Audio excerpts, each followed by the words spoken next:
ಮೆದುಳು ಮತ್ತು ದೇಹವನ್ನು ವಿಶ್ರಾಂತ ಸ್ಥಿತಿಗೆ ಕೊಂಡೊಯ್ಯಲು ಯಾವುದು ಸಹಾಯ ಮಾಡುತ್ತದೆ? ಆಪ್ಷನ್ಸ್ ಎ ಬಾದಾಮಿ ಹಾಲು, ಬಿ ಅರಿಶಿಣದ ಹಾಲು, ಸಿ ಹಸಿ ಹಾಲು, ಡಿ ಮೇಲಿನ ಎಲ್ಲವೂ.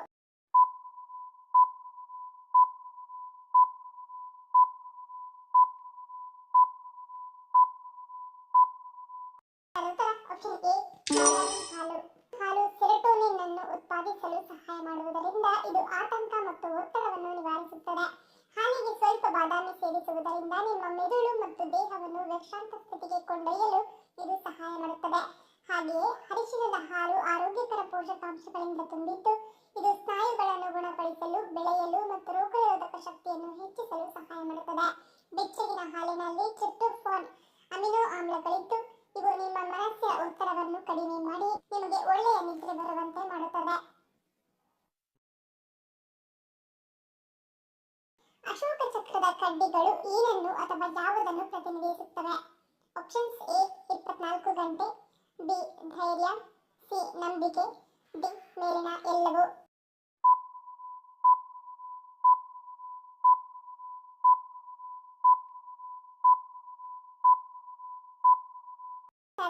ಆಪ್ಷನ್ ಎ ಮೇಲಿನ ಎಲ್ಲವೂ.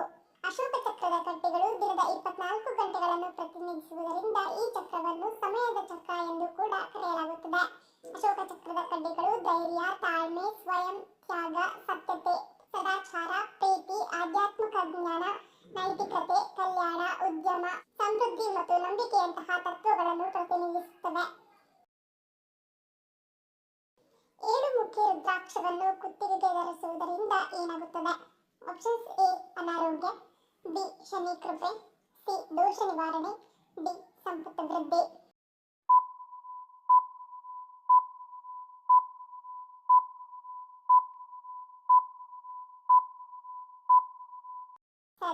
ಆಪ್ಷನ್ ಬಿ ಕೃಪೆ. 7 ಮುಖ್ಯ ರುದ್ರಾಕ್ಷವನ್ನು ಕುತ್ತಿಗೆಗೆ ಧರಿಸುವುದರಿಂದ ಶನಿ ಮತ್ತು ಮಂಗಳನ ಬಾಧೆ ದೂರವಾಗುತ್ತದೆ. ಇದು ಗುರುಗ್ರಹಕ್ಕೆ ಬಲವನ್ನು ನೀಡುತ್ತದೆ. ಗುರು ಬಲಶಾಲಿಯಾದಾಗ ಮದುವೆಯ ಸಮಸ್ಯೆ ದೂರವಾಗುತ್ತದೆ. 7 ಮುಖ್ಯ ರುದ್ರಾಕ್ಷಿಯನ್ನು ಮೂಲತಃ ಶನಿಯ ರುದ್ರಾಕ್ಷಿ ಎಂದು ಪರಿಗಣಿಸಲಾಗುತ್ತದೆ. ಆದ್ದರಿಂದ ಶನಿಯನ್ನು ಒಲಿಸಿಕೊಳ್ಳಲು ಈ ರುದ್ರಾಕ್ಷವನ್ನು ಧರಿಸುತ್ತಾರೆ. ಮಳೆಗಾಲದಲ್ಲಿ ಉತ್ತಮ ಆರೋಗ್ಯವನ್ನು ಕಾಪಾಡಲು ಯಾವುದನ್ನು ಸೇವಿಸಬೇಕು? ಆಪ್ಷನ್ಸ್ ಎ ಹಾಗಲಕಾಯಿ, ಬಿ ಮಾಂಸಾಹಾರ, ಸಿ ಮೀನು, ಡಿ ಹಾಲು.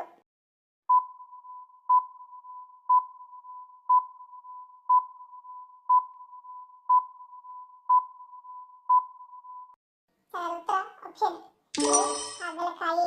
ಮಳೆಗಾಲದಲ್ಲಿ ನಿಮ್ಮ ಆಹಾರದಲ್ಲಿ ಬೆಳ್ಳುಳ್ಳಿ, ಶುಂಠಿ ಮತ್ತು ಅರಿಶಿಣವನ್ನು ಯಥೇಚ್ಛವಾಗಿ ಬಳಸಿ.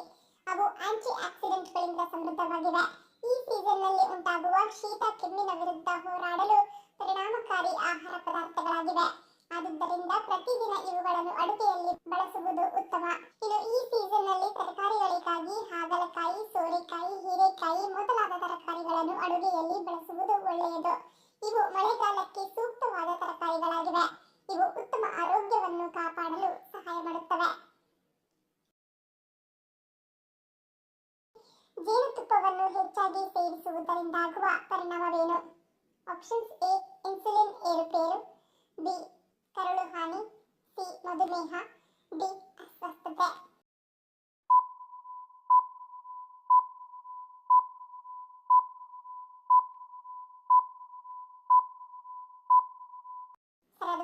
ಆಪ್ಷನ್ ಇನ್ಸುಲಿನ್ ಏರುಪೇರು.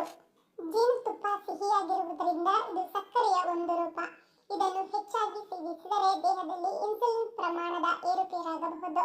ಮಧುಮೇಹಿಗಳು ಇದರಿಂದ ದೂರ ಇರುವುದು ಒಳ್ಳೆಯದು. ಇದನ್ನು ನಿತ್ಯ 6 ಟೀ ಚಮಚದಷ್ಟು ಒಳಗೆ ಸೇವನೆ ಮಾಡಬೇಕು. ಅದಕ್ಕಿಂತ ಹೆಚ್ಚಿಗೆ ಸೇವಿಸಿದರೆ ಆರೋಗ್ಯಕ್ಕೆ ಹಾನಿಯಾಗಬಹುದು. ಜೇನುತುಪ್ಪವನ್ನು ಬೇಸಿಗೆ ಕಾಲದಲ್ಲಿ ಸೇವನೆ ಮಾಡುತ್ತಿದ್ದರೆ ನಿಮ್ಮ ದೇಹದ ಉಷ್ಣತೆಯು ಹೆಚ್ಚಿ ಪ್ರತಿಕೂಲ ಪರಿಣಾಮ ಬೀರಬಹುದು. ಆಷಾಢ ಮಾಸದಲ್ಲಿ ನವವಿವಾಹಿತೆ ತವರು ಮನೆಗೆ ಹೋಗಬೇಕು ಎನ್ನಲು ಕಾರಣವೇನು? ಆಪ್ಷನ್ಸ್ ಎ ಆರೋಗ್ಯ ದೃಷ್ಟಿ, ಬಿ ಕೃಷಿ ಕೆಲಸ, ಸಿ ಹೆತ್ತವರ ಒಟ್ಟಿಗಿರಲು, ಡಿ ಮೇಲಿನ ಎಲ್ಲವೂ.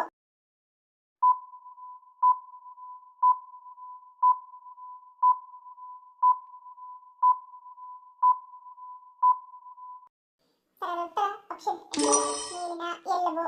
ಆಷಾಢ ಮಾಸವು ಭಾರೀ ಮಳೆಯಿಂದ ಕೂಡಿರುತ್ತದೆ. ಈ ತಿಂಗಳು ಕೃಷಿಗೆ ಅನುಕೂಲಕರವಾಗಿದೆ. ಇದಲ್ಲದೆ ಈ ಸಮಯದಲ್ಲಿ ಹೊಸದಾಗಿ ಮದುವೆಯಾದ ದಂಪತಿ ಸದಾ ರೊಮ್ಯಾಂಟಿಕ್ ಮೂಡ್ನಲ್ಲಿರುತ್ತಾರೆ. ಹೀಗಾಗಿ ಬೇರೆ ಕೆಲಸಗಳತ್ತ ತಮ್ಮ ಗಮನ ಹರಿಸುವುದಿಲ್ಲ. ಇಂತಹ ಸಮಯದಲ್ಲಿ ಹೆಂಡತಿಯರನ್ನು ತವರು ಮನೆಗೆ ಕಳುಹಿಸಿದರೆ ಗಂಡಂದಿರು ತಮ್ಮ ಕೆಲಸದ ಮೇಲೆ ಗಮನ ಹರಿಸುತ್ತಾರೆ ಎಂಬ ನಂಬಿಕೆ ಇದೆ. ಇನ್ನು ಅತ್ತೆ ಸೊಸೆ ಒಟ್ಟಿಗೆ ಇರಬಾರದು ಎನ್ನಲು ಕಾರಣವೆಂದರೆ, ಹೊಸದಾಗಿ ಮದುವೆಯಾದ ಮಹಿಳೆ ತನ್ನ ಹೆತ್ತವರಿಂದ ದೂರವಿದ್ದು ಗಂಡನೊಂದಿಗೆ ಅತ್ತೆ ಮನೆಯಲ್ಲಿ ವಾಸಿಸುತ್ತಾಳೆ. ಈ ಸಮಯದಲ್ಲಿ ಮಗಳು ತಮ್ಮಿಂದ ದೂರವಿದ್ದಾಳೆ ಎಂಬ ಬೇಸರ ಮತ್ತು ಆತಂಕ ಪೋಷಕರಿಗೆ ಕಾಡಬಹುದು. ಹೀಗಾಗಿ ನವವಿವಾಹಿತೆ ತನ್ನ ತವರಿಗೆ ಮರಳಿ ತಂದೆ ತಾಯಿಯರ ಜೊತೆಗೆ ಇದ್ದು ಅವರ ಸೇವೆ ಮಾಡಲು ಅವಕಾಶವಾಗಿರುತ್ತದೆ. ಇನ್ನು ಆಷಾಢ ಮಾಸದಲ್ಲಿ ಗಂಡ ಹೆಂಡತಿ ಏಕೆ ಸೇರಬಾರದು ಎಂಬ ವಿಚಾರಕ್ಕೆ ಬಂದಾಗ, ಈ ಸಮಯದಲ್ಲಿ ನವವಧುವನ್ನು ಖಂಡಿತವಾಗಿಯೂ ಆಕೆಯ ಜನ್ಮಸ್ಥಳಕ್ಕೆ ಕಳುಹಿಸಬೇಕು. ಆಷಾಢ ಮಾಸದಲ್ಲಿ ದಂಪತಿ ಮಿಲನ ಹೊಂದಿ ಮಹಿಳೆ ಗರ್ಭಿಣಿಯಾದರೆ ಏಪ್ರಿಲ್ ತಿಂಗಳಿನಲ್ಲಿ ಮಗು ಜನಿಸುತ್ತದೆ. ಈ ಸಮಯದಲ್ಲಿ ಉಷ್ಣಾಂಶ ಅಧಿಕವಾಗಿರುತ್ತದೆ. ಇದರಿಂದ ಮಗುವಿಗೆ ಅನಾರೋಗ್ಯ ಕಾಡಬಹುದು. ಅಲ್ಲದೆ ನೀರಿನಿಂದ ಉಂಟಾಗುವ ಕಾಯಿಲೆಗಳು ಕೂಡ ಹೆಚ್ಚು. ಅದಕ್ಕಾಗಿಯೇ ಹಿರಿಯರು ಈ ನಿಯಮವನ್ನು ಮಾಡಿದ್ದಾರೆ.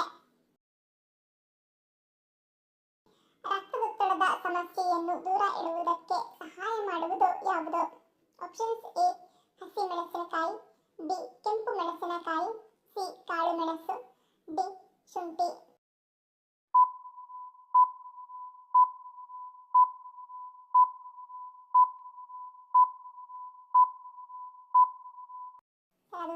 ಆಪ್ಷನ್ ಬಿ ಕೆಂಪು ಮೆಣಸಿನಕಾಯಿ.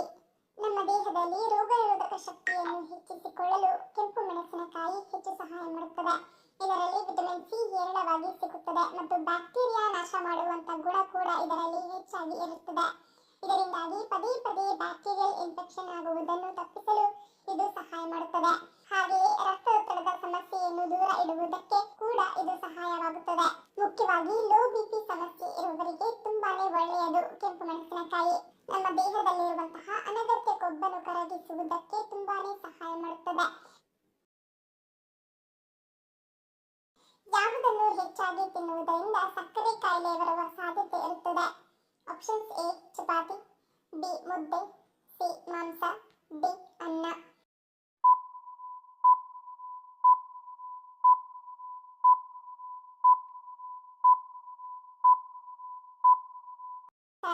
ಆಪ್ಷನ್ ಡಿ ಅನ್ನ. ಅಕ್ಕಿಯು ಅಗತ್ಯವಾದ ಕಾರ್ಬೋಹೈಡ್ರೇಟ್ಗಳನ್ನು ಒದಗಿಸುತ್ತದೆ, ಆದರೆ ಇದು ಹೆಚ್ಚಿನ ಸ್ಟಾರ್ಚ್ ಅನ್ನು ಹೊಂದಿದೆ. ಆದ್ದರಿಂದ ಸಂಸ್ಕರಿಸಿದ ಬಿಳಿ ಅಕ್ಕಿಯ ಅತಿಯಾದ ಸೇವನೆಯು ರಕ್ತದಲ್ಲಿನ ಸಕ್ಕರೆ ಮಟ್ಟವನ್ನು ಹೆಚ್ಚಿಸಬಹುದು ಮತ್ತು ತೂಕ ಹೆಚ್ಚಾಗಲು ಕಾರಣವಾಗಬಹುದು. ಶಕ್ತಿಯ ಉತ್ಪಾದನೆಗೆ ಕಾರ್ಬೋಹೈಡ್ರೇಟ್ಗಳು ತುಂಬಾ ಮುಖ್ಯವಾಗಿದ್ದು, ಅವುಗಳನ್ನು ಸಂಪೂರ್ಣವಾಗಿ ತೆಗೆದುಹಾಕುವುದರಿಂದ ದೇಹವು ಸ್ನಾಯುಗಳಲ್ಲಿನ ಪ್ರೋಟೀನ್ ಅನ್ನು ಶಕ್ತಿಗಾಗಿ ಬಳಸಲು ಪ್ರಾರಂಭಿಸುವುದರಿಂದ ನಿಮ್ಮನ್ನು ದುರ್ಬಲಗೊಳಿಸುತ್ತದೆ. ಆದರೆ ಇದು ಹಲವಾರು ಜೀವಸತ್ವಗಳು ಮತ್ತು ಖನಿಜಗಳ ಕೊರತೆಗೆ ಕಾರಣವಾಗಬಹುದು. ಅನ್ನ ತಿನ್ನುವಾಗ ನೆನಪಿನಲ್ಲಿಡಬೇಕಾದ ಕೆಲವು ಸಲಹೆಗಳೆಂದರೆ, ಸೀಮಿತ ಪ್ರಮಾಣದಲ್ಲಿ ಅನ್ನವನ್ನು ಸೇವಿಸುವುದು. ಸಂಸ್ಕೃತದ ವ್ಯಾಕರಣ ರಚನೆ ಮಾಡಿದವರು ಯಾರು?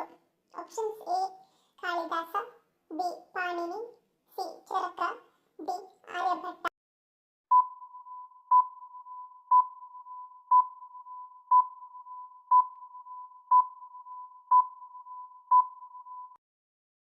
Option B Panini.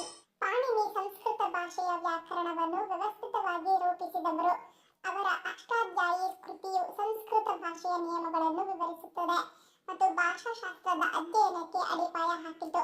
ಈ ಗ್ರಂಥವು ಫೋನೆಟಿಕ್ಸ್, ರೂಪವಿಜ್ಞಾನ ಮತ್ತು ವಾಕ್ಯ ರಚನೆಯ ವಿವರಗಳನ್ನು ಒಳಗೊಂಡಿದೆ.